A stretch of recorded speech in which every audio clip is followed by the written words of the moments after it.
topic, that is marriage and infidelity, and let's delve into the statistics a bit deeper now, starting with the question, what is the ideal age to get married? Well, according to a study conducted by pollster Ipsos, the ideal age for women to get married is between 18 to 29 years, while men should ideally get married between 25 and 34 years. That is what the respondents were saying.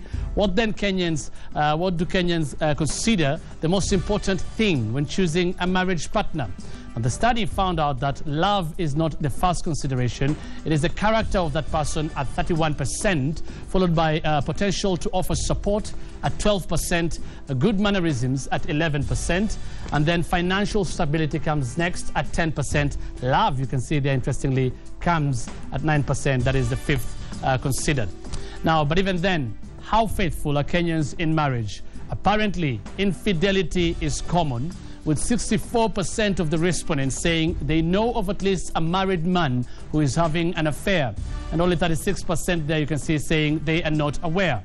Now, 54% of Kenyans are also aware of a married woman having an extra marital affair. There you can see those who don't know that are about 46%.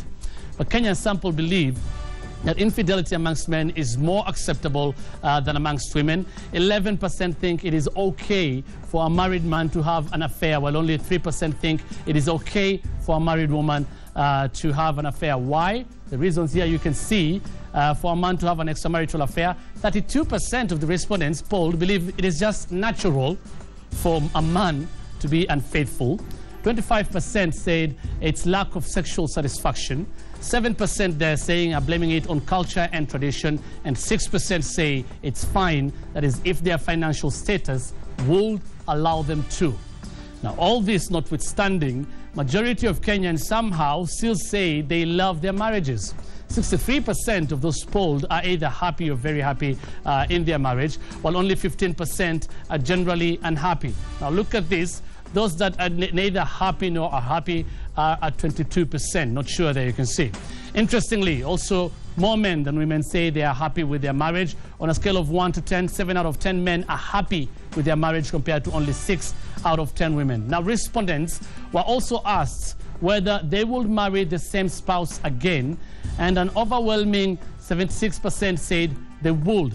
Now, the main reasons given for choosing the same spouse were that 30% say they love each other, 16% say they understand one another, while 15% say they care for each other. Well, on an interactive segment tonight, we want to engage you on the question of the state of the marriage institution in Kenya. This is because of the poll we are looking at by Ipsos, indicating that 63% of married couples are generally happy with their marriage. But we need to know your take. What do you think? Do you agree? Send us your yes or no comments and your views to 22422. Alternatively, you may use our Twitter hashtag MondaySpecialKE, and we will read some of your comments during and at the end of this edition of Monday Special. We now go to our talk studio where Janet Bogwa is with our panelists. Janet, I'm sure they can't wait. Yeah, we've already been having a discussion about it in the studio, Hussein. Before we delve into those numbers, I just want to give our viewers a feel of the methodology behind the statistics that we're seeing on our screens today. The dates of the polling, this was done between the 30th of July and the 1st of August, so very recently. 1,500 respondents, that's the number of people that Ipsos Synovate spoke to. It was face-to-face interviews. All the respondents were 18 years old and over and lived in both rural and urban areas. And we had, of course, 95% confidence level in this particular research. Again, just a reminder of who my panelists are. Charles Kanjama, a lawyer. We have, of course, Pastor Sophie Mbevi, who is a pastor, a businesswoman, and she's also been a marital counselor, and Oyunga Pala, who's a columnist. The first question I want to ask, and Oyunga, I think I'm going to throw this to you. We just saw some of those numbers over there.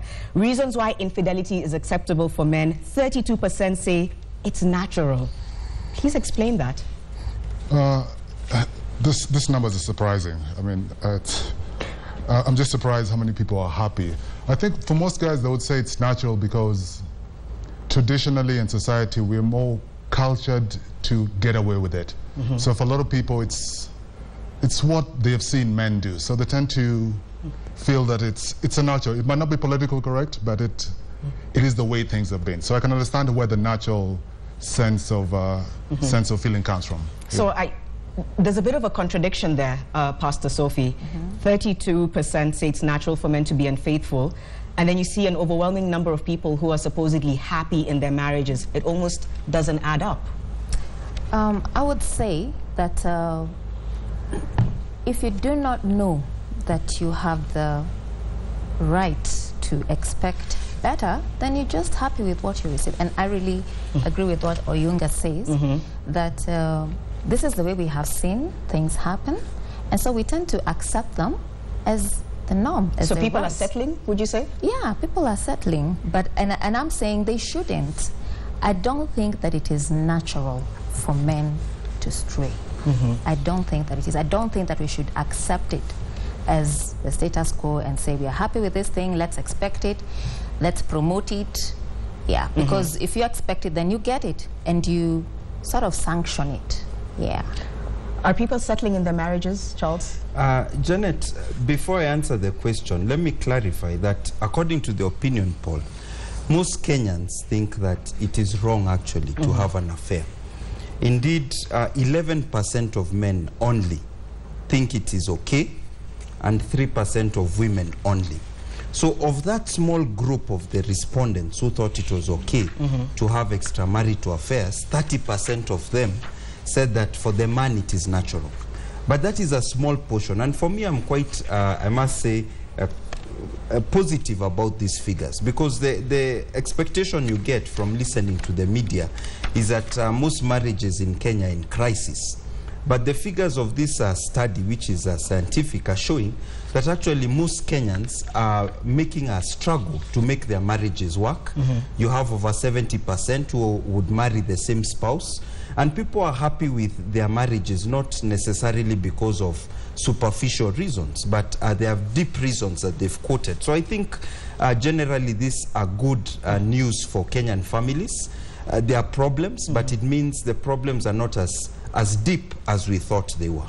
Do you believe that, Oyunga? Again, we're looking at the polls, but we're also looking at you, for instance. You've talked about relationships for many years. You've even been labeled to some extent by some as a chauvinist. Yeah. So it begs the question, unfortunately, you don't agree with that. No. It begs the question on how much you think the marital institution is thriving in the country. You know how it is with polls. We've seen with political polls, all the polls that have been held in the country. There's always a tendency to doubt whether the numbers are real.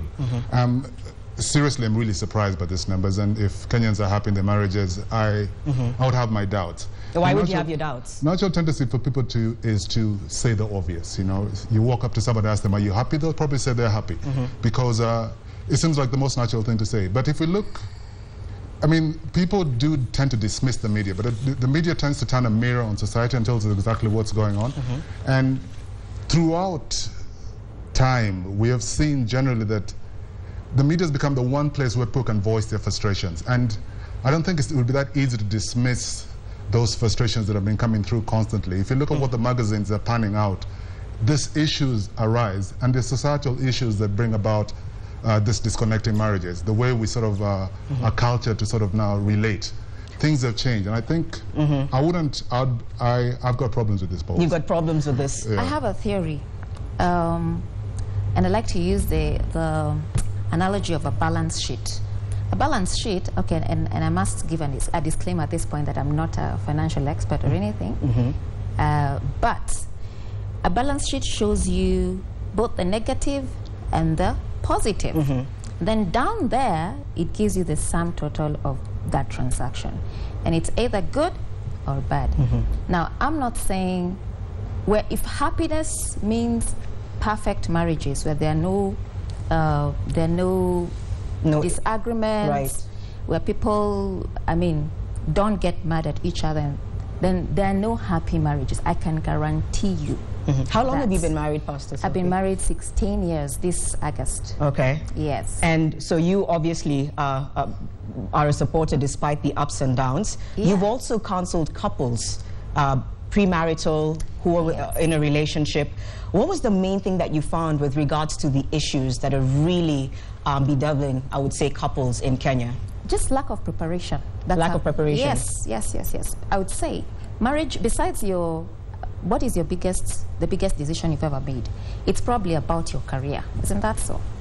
Now, I would say bigger than your choice or decisions that you make about your career, bigger than that would be marriage. Now, how long did you go to school to prepare for what you do? How long? How long? It's a real question. Putting me on this, you've totally thrown me off because I was really getting into what you were saying. A long time. A long time. Yeah. And then you meet this guy, and in 6 months, you think that you know how to do this thing. And so I would say that lack of preparation is what makes people get into problems, because it doesn't, you don't know what, you think you know what you're getting into. But you don't. But you don't. Do you agree with that? I think that there is a challenge in modern society because people get married to people that they've not met and lived with or learnt about for too long. But I think one of the positive things about this survey is that it has shown that most of the spouses or most of the couples value character as their most important quality in a future spouse. And I think character really is the sum total of the attributes of the other person that make that person someone who you can live with, somebody who has good values that you can join together in this lifelong commitment. I think also the fact that 76% of Kenyans would marry the same person shows an aspect of commitment. And character and commitment are two important inputs into the marital relationship. So I would like to say that many of the Kenyans who've been surveyed, if they're representative of the general population, show that at least they have some fundamental understanding of what it requires to get marriage right. All right, before we move into that, I just want to bring you up to date on some news just in. Hundreds of travelers are reportedly stranded at the Jomo Kenyatta International Airport after airplanes were grounded due to an alleged shortage of jet fuel. Among the stranded passengers is a section of the Kenya team to the Moscow World Athletics Championship, including team captain Julius Yego, who is at the airport. We're going to try and get a hold of him to further understand exactly what's happening and whether there's any viable solution in sight. I'm going to repeat that for you. Hundreds of travelers are reportedly stranded at the Jomo Kenyatta International Airport after airplanes were grounded due to an alleged shortage of jet fuel. Among these stranded passengers is a section of the Kenya team to the Moscow World Athletics Championship, including team captain Julius Yego. He's there as well. We're going to keep trying to get a hold of him. He'll bring us new details on exactly what is happening there. Let's continue with our discussion on marriage and infidelity. Oyunga, someone earlier on put it this way. They gave me an analogy of men and infidelity. And again, I'm completely disconnecting myself from this, but he said, men are like lions. They have to roam, and they're never really satisfied with just one kill. That's how they put it. That's how they were describing the reason why men, and of course this is some men, not all, always want to conquer and aren't able to really stay with one spouse. I mean, there's some real truth to it, you know. And if you look all around the world, all through societies, there's a tendency to men to be unfaithful. And the reason for it is that, I would say, in my opinion, is that there's not too much consequences for getting away with it. In fact, anything, society is trying to reward those men who were seen to break the rules. So we can understand why that perspective, that attitude would arise. It is a societal standard, though we accept it or not, but everywhere else in our life it plays out. Those men who break the rules are the ones who get the respect. Do you have a problem with it? I wouldn't say I have a problem with it. I'm a bit of a realist. I tend to look at things as they are, as not as I would want them to be. So that's just the way it is. That's just the way it is. That's just the way it is, Charles. It is what it is. Men can't help but cheat. I think it would be really unfortunate to say that human beings are like animals and cannot control themselves. A lion sees an antelope, and if it's hungry, it can't stop. It has to run after the antelope and chase it and kill it. I think the key aspect or element of being human beings is having a will and an intellect, that you're in control of yourself, you have self-control, so that actually those members of the male gender who are unable to control themselves are giving us a bad name, just as those women who are unable to control themselves are giving women a bad name. And I think we need to demand of ourselves of our children as we're educating them, of our spouses, and the other people we interact with in society, that you can control yourself. But controlling yourself is not magic. It's something you have to learn by building your character. It is a process, an education. If you have not bothered to build your character, don't be surprised when you fall. You notice that most people who are alcoholics in Kenya, when you ask them why you're an alcoholic, they'll tell you everyone drinks. They tend to justify themselves because they project their own weakness to other people. Okay. And you have to train them to realize that there are many people who are not alcoholic. All right. So we need to do that training with those men who stray. Let me cut you there, and Pastor Sophie, I want to get the woman's perspective on that. But before we do, just following up on our breaking story, we now have the team captain, Julius Yego. He's joining us on the phone now. Julius, thank you so much for talking to us. Tell us exactly what's happening there at the Jomo Kenyatta International Airport. Janet, for us, we were supposed to leave here at 4:40 in the evening, and after we had boarded our plane, we were told that there was a problem with the feeding of the tank of the plane with the fuel. So we were told to wait maybe for 1 hour, and after 1 hour, we waited. There was no information, and then after a long time, like 1.5 hours, we were told that they could not refuel the plane, so we had to come out of the plane. And how long have you been stranded so far? Since 4:30, because we were supposed to leave at 4:40, so we were here at 2 p.m. So I've been here for like 6 hours now. 6 hours. It's been 6 hours. Is there anything that's being done with regards to just changing the situation altogether? Is there a sense that there's going to be some reprieve soon? We were told that they are changing the flights until tomorrow, so I don't know at what time tomorrow we'll be leaving, but the information we have gotten from the officials here, from the airport, is that we are going to Laifa Hotel until tomorrow, and then they will give us the information on what time we are leaving tomorrow. That you're going to leave tomorrow. Any plans to accommodate a lot of some of the other travelers who are stranded? Is there any way that you're being assisted as you continue to wait for the help to come? Hello. Okay. I think we're being told that we're going to be able to come back to Julius a little later if we're able to. But as he said, they've been stranded for 6 hours because they're still trying to fuel the planes. They really don't have an indication as to when they are going to be able to travel. It might be sometime tomorrow, if we heard him right. So obviously a lot of frustration there. We're going to continue to bring you updates on that story as and when we get them. But for now, we're going to return to our panelists as we continue to unpack marriage and infidelity. And now I want to throw it to Pastor Mbevi. And we've heard both the men comment. We've heard Oyunga's point of view. He's saying he's just being realistic. It is what it is. Charles is obviously a little bit more, he's trying to be more optimistic and say he wants to believe that a person's character wouldn't make them immediately give in to that. Women as well, we're seeing women we're seeing infidelity as well in women a lot more. Tell us why you think that's the case.